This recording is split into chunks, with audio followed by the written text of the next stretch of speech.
Twin towers, actually it appearing to fall away from the rest of the building. Can we go to the tape now? Here we go, right here. This is, I mean, when you look at it, the building has collapsed. That tower just came down.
I remember getting a call from the fire department commander telling me that they were not sure they were going to be able to contain the fire. And I said, you know, we've had such terrible loss of life. Maybe the smartest thing to do is pull it. And they made that decision to pull, and then we watched the building collapse.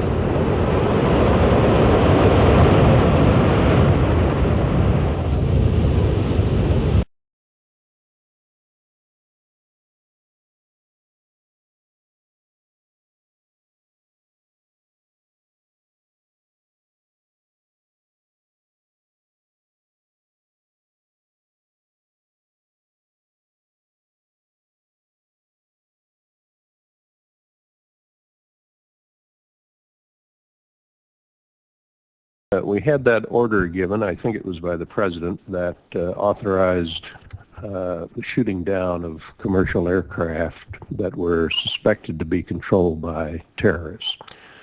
Were you there when that order was given? No, I was not. I was made aware of it during the time that the airplane coming in to the Pentagon. There was a young man who would come in and say to the vice president, the plane is 50 miles out. The plane is 30 miles out. And when it got down to the plane is 10 miles out, the young man also said to the vice president, do the orders still stand? And the vice president turned and whipped his neck around and said, of course the orders still stand.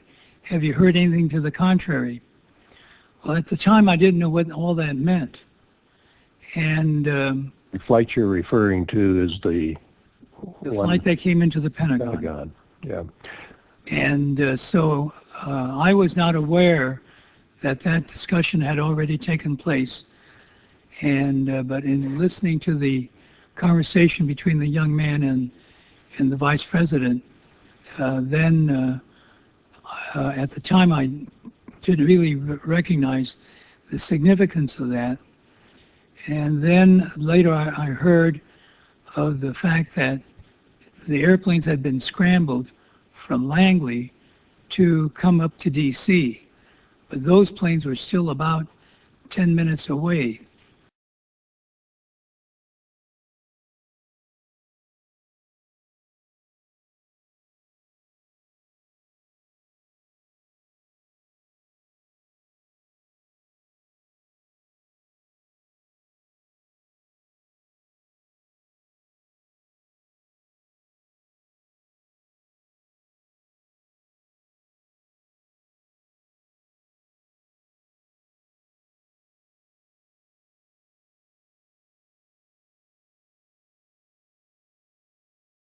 The shooting down of commercial aircraft that were suspected to be controlled by terrorists.